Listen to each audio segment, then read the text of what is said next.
కుటుంబ కలహములు వివాహాది శుభకార్యములు నెరవేరకపోవుట, ప్రతి చర్య విషయమునందు కోపం ఎక్కువవుట, కోర్టు వ్యవహారంలో కాలయాపన జీవనం పొందలేకపోవుట, మనశ్శాంతి లేకపోవుట జరుగును. విద్యార్థులు ప్రారంభం నుండి శ్రమపడి ఉండగా పరీక్షల్లో ఆసవ కష్టం ర్యాంకులు రావు. ఉద్యోగస్తులకు పనివత్తి ఎక్కువగా ఇష్టమైన ప్రదేశాలకు ట్రాన్స్ఫర్లు జరుగును. నిరుద్యోగులకు ఉద్యోగ అవకాశాలు తక్కువగా ఉండను. వ్యవసాయదారులు 2 పంటల్లోనూ ఆశించిన దిగుబడి రాదు. పెట్టుబడులు ఎక్కువను, ఇదివరలో చేసిన రుణము తీర్చుట కష్టం. వ్యాపారస్తులకు సరుకులు నిల్వ చేయడం వారి ఆకస్మిక దాడులు జరుగును. జాయింట్ వ్యాపారంలో అంతగా అనుకూలించవు ఈ రాశి వారికి.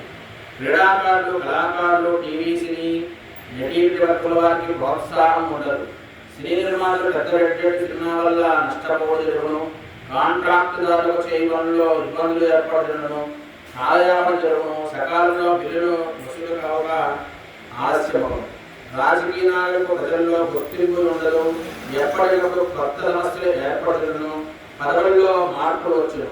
ఈ రాశి స్త్రీలకు కుటుంబ వ్యవహారంలో అకారణ కలహములు వచ్చును. భర్త యొక్క ఆదరణ దప్పును, అనుకున్న పనులు నెరవేరవు. వివాహ శుభకార్యంలో ఆటంకములు ఏర్పడను. ప్రేమ వ్యవహారాలలో వాయిదా పడును. ఉద్యోగస్తులకు ఇష్టం లేని ప్రదేశంలో ట్రాన్స్ఫర్లు, అధికారుల చికాకులు, పనివత్తి ఎక్కువగా ఉండడం. రోజు నక్షత్రం 4 వారంలో వారికి మే, సెప్టెంబర్, అక్టోబర్, 27, జనవరి, ఫిబ్రవరి నెలలో అన్నిధారాలను. పుష్మి నక్షత్రం వారికి మే, జూన్, సెప్టెంబర్, అక్టోబర్, 27, ఫిబ్రవరి అన్నిధారాలను. అట్లాగే ఆశ్లేష నక్షత్రం వారికి జూన్, అక్టోబర్, నవంబరు, వచ్చే సంవత్సరం ఫిబ్రవరి, మార్చి నెలలో అన్నిధార బాగుండను.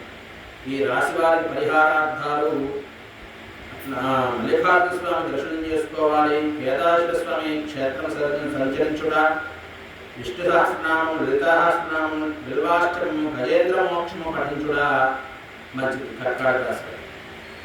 తర్వాత రాశి సింహరాశి. ఈ సింహరాశి వారు మఖా నక్షత్రం 1, 2, 3, 4 పాదాలు ఉంటాయి సింహరాశిలో. పుబ్బా నక్షత్రం 1, 2, 3, 4 పాదాలు సింహరాశిలో ఉంటాయి. ఉత్తరా నక్షత్రం 1వ పాదం సింహరాశిలో ఉంటుంది. ఈ సింహరాశి వారి ఆదాయం 5, వ్యయం 5, రాశులు 7, అవమానాలు 7.